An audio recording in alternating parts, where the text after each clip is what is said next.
Okay, sa mga umiinom ng amlodipine, papanoorin nyo to para sa high blood. Linya natin to bilang internist at cardiologist. Marami nagtatanong sa akin. So, paano dapat ang tamang pag-inom? Sino dapat uminom? Favorite kong gamot ito. At sino yung bawal uminom? Diba? Pero lagi ko nga sinasabi, payo lang yung sa akin. Diba? Ang pinaka-final decision ang doktor ninyo. Siya magdi-decide kung gusto niya amlodipine, losartan, metoprolol, at kung ano pa man, siya magdi-decide. Pero sa akin, marami kayong matututunan ng paano siya ginagamit. Kung nabigyan kayo ng amlodipine, kasama siya sa group ng calcium channel blockers. Okay? Calcium channel blockers, ginagawa niya, pinapabuka yung mga arteries, yung mga ugat. Pareho sa losartan, binubuka din. Ang ending nila, kadalasan may pin sa dulo. Amlodipine, felodipine, isradipine, nicardipine, nifedipine. Lahat may pin, meron pang lasidipine. Maganda siya sa mataas na blood pressure. Yan ang maganda siya. Kung merong mga sakit sa dibdib, sakit sa puso, bara sa ugat, pwede siya. Mahina puso, irregular heartbeat. Yan. Pag irregular heartbeat po, pwede rin siya. At sa mga sakit na kumikipot, yung mga ugat, pwede rin siya. Okay? Kailan siya ginagamit? Katulad nito, yan po ang generic. Ang gusto ko rin sa amlodipine, may generic po siya. So, ang ibig sabihin ng generic, mura. Mabibili nyo, actually, pag maramihan, baka 2 piso, 3 piso lang. Nakakababa ng blood pressure, pampaganda ng daloy ng dugo, pati sa puso. Yan, no? Kung sumasakit ng dibdib, pwede ito. Pinaparelax niya ang puso, mas hindi napapagod, dumadami oxygen supply sa puso, yan, no? Dinadilate niya. Pati yung mga arteries natin sa katawan, binubuka niya, kaya yung blood pressure nyo, kung 160, inom kayo nito, bababa na yon. Maganda po to, mabilis bumaba. At isa pang gusto ko sa amlodipine, mahaba yung half-life, yun ay naaral namin. Ibig sabihin, pag ininom mo yung tableta, almost 35 hours, may epekto pa. So, 1 day, 1.5 day, may epekto pa yung amlodipine mo. Hindi tulad ng ibang mga gamot na short lang. Mga captopril, losartan, kailangan 3 times a day pa. O yung iba, diba? Merong mga iba, short lang ang epekto. Ito mahaba. Kaya kahit makalimutan mo sa araw, may epekto pa. Malakas siya. Ano advantage niya? Konti lang ang side effect niya. Okay? Hindi ka manghihina, walang problema. Hindi ka mag-groggy, hindi malalasing. Yung iba kasi medyo nakakaantok eh. Pwede sa may hika. Pag may hika kasi medyo bawal yung mga olol. Metoprolol, propranolol, medyo bawal. Pwede sa may masakit ang dibdib, wala rin problema. May bara-bara yung ugat, maganda pa rin siya.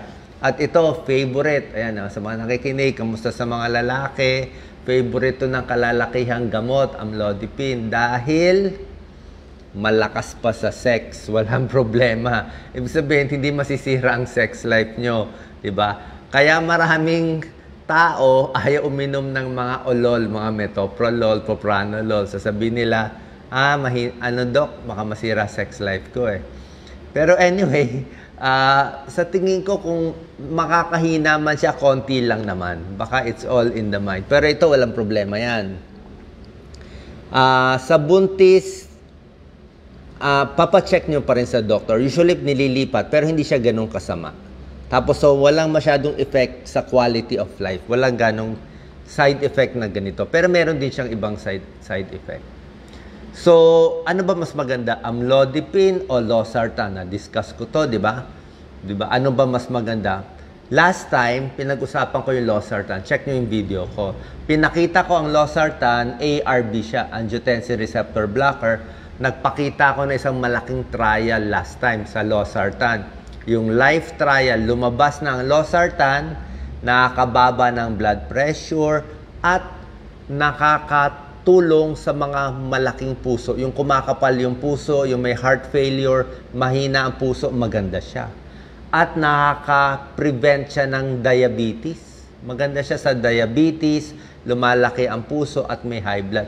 Tignan natin kung Pag pinaglaban natin ng amlodipine sa mga sartan group, sino mananalo? Okay? Last time, pinaglaban yung losartan, pati atenolol eh. O, tingnan natin ha.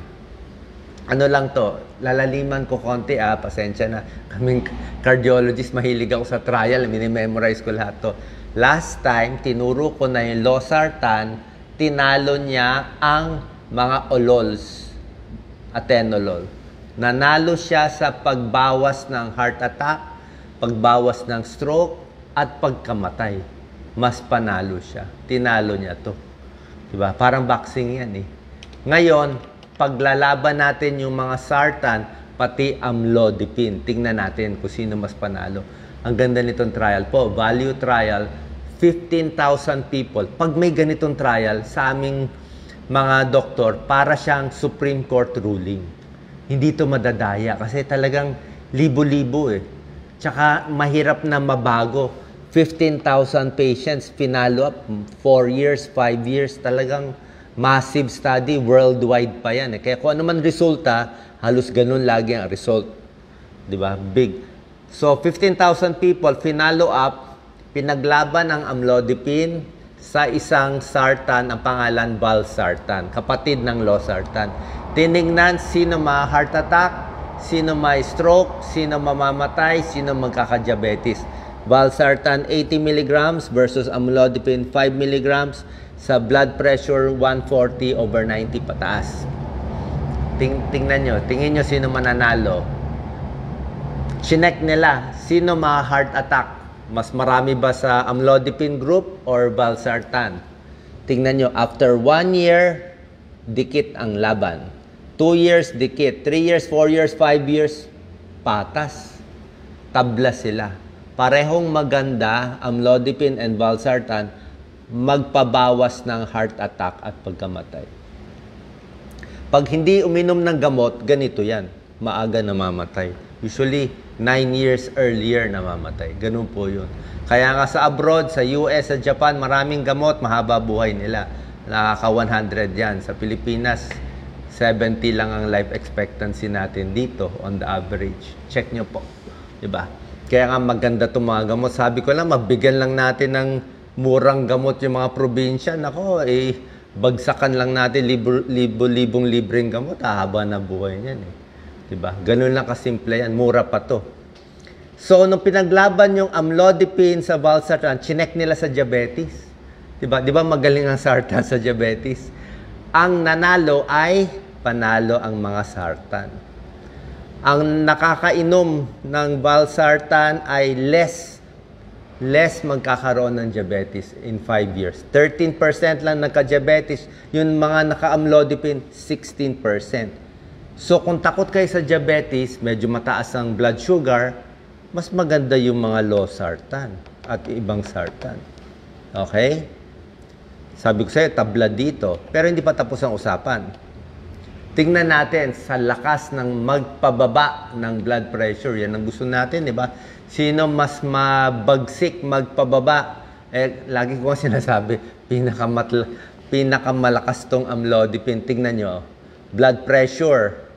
Yan, no? Sa amlodipine, from 155 on the average, libo-libo tong chinek, mas bumaba ang blood pressure, oh. Pag amlodipine, ang systolic, yung 140, naging mga, yan, no? 155, napababa ng mga 135. Ang valsartan, medyo nahuhuli konti. Sa diastolic, mas bumaba din sa amlodipine, panalo na naman siya. Panalo siya ng mga 2 points. Kaya nga sinasabi ko, kung kayo ay talagang super high blood, 200 ang BP, matigas ang ulo, amlodipine, kaya yung blood pressure nyo. Pag naka-losartan kayo, medyo mas mahina. Although, maganda nga siya sa may diabetes. Tsaka maganda rin siya sa kumakapal ang puso. Tinuro ko dati yan. O, tingnan natin to. Pasensya na, medyo malalim to. Medyo malalim pero sisimplehan ko. Kasi kaming mga mahilig ako sa ganito eh. Ito yung Supreme Court namin, evidence-based medicine. Kakayanin nyo to. Ang ibig sabihin lang nitong linya, sa 15,000 people, pag nandito yung linya, nandito yung blue, panalo ang valsartan. Pag nandito sa may kanan, ang blue, panalo ang amlodipine. Tignan mo sa diabetes. Pag may diabetes ka, pang valsartan ka, panalo. Kung may heart failure ka, lumalaki ang puso, tulad ng tinuro ko last time, panalo pa rin ang valsartan. Kung kumakapal ang puso mo, may left ventricular hypertrophy sa 2D echo. Pero, kung gusto mo mas malakas bumaba yung blood pressure, para hindi ka ma-heart attack, para hindi ka ma-stroke, kita mo, mas panalo si amlodipine. Kasi nga, bakit siya mas panalo? Kasi mas malakas siya magpababa ng blood pressure. Mas hindi naman na-stroke dito yung tao. Kaya yung iba gusto, edi i-combine nyo na lang kung gusto nyo. Pwede rin naman. Nakita nyo ha? So ano pagpipilian nyo? Bahala ang doktor nyo. Siya magdi-decide. Meron din namang side effect ang amlodipine. Ano yung pinaka-common na side effect? Yung pagmamanas. Bakit ka nagmamanas? Kasi nga, pag may naka-amlodipine, lagi ko sinasabi, titingnan ko ang paa, manas ba? Kasi nga, sa lakas niya magpabuka ng mga artery, lumalabas din yung mga fluid sa paa, nagmamanas. Sa lakas niyang magpababa ng blood pressure, magpabuka ng artery, namumula-mula na yung muka. Nagpa-flashing. Sa lakas niya magpababa ng blood pressure, bumabagsak naman masyado, hypotension, bagsak BP, nahihilo, meron nagda-drowsy, meron nagra-rush. Ang dosis ng amlodipine is, ako minsan nag-start ako, di ba, 5 milligrams ba? Pag mahina lang, pwedeng kalahati lang. So, 2.5. Pwede kang 2.5, kalahati ng 5. 5 maximum is 10. Ha? 10 milligram ang highest dose ninyo. Huwag nyo na dagdagan. Bawal po. Ha? Sabihin mo, gusto mo 15, bawal po, overdose yun. 10 milligrams, malakas na yan. Pag hindi pa nakuha sa 10, dadagdagan ng ibang gamot. Pinapakita ko lang dito, pag ang dosis mo mababa, 2.5, konti lang ang manas, 1.8%. Pag ang dosis mo 5 milligrams, 3% may manas. Pag 10 milligrams, 10% may manas. Kaya pag may nagmamanas, sabihin ko, bawasan na lang yung dose. I-5 na lang, i-half, dagdagan na lang ng iba. Pwedeng dagdagan ng losartan, pwedeng dagdagan ng pampaihi, meron din kami ibang combination. Okay? Ito yung binibigay usually. Yan, ito. So, in summary, maganda to prevent diabetes, nakakapabagal ng diabetes. Sa makapal ang puso, maganda mga sartan. Pero pagdating sa lakas ng magpababa at wala ganong side effect, ang side effect lang niya yung manas. Mas maganda to. I-add ko na lang bawal to ipagsabay sa Viagra sa mga lalaki. Kasi nagpapabuka na nga to ng ugat. Sasabayan mo pa ng Viagra na nagpapabuka, baka sumobra buka yung mga ugat. Okay? So ending natin, consult your doctor. Sana po nakatulong tong video natin para sa inyo. May questions, Doc Lisa? Yes. Pwede daw ba? Yung iba daw kasi, combination, may losartan plus amlodipine. Pwede naman, pero dapat naman isang gamot lang kuha na. Oo. Pag ako, pwede na isa. Dapat kung mataas ka, kuha na sa isa. Kasi pag ko-combine nyo siya, merong mga nabibili, may nagtanong kanina, Doc, yung doktor ko binigay niya sa akin combined. Di ba? Merong mga combined. Tatawa si Doc. Okay lang naman mag-combine kung gusto nyo. Pwede naman. Sabi ko, sundin nyo, doktor nyo. Pero kung gusto nyo, mura.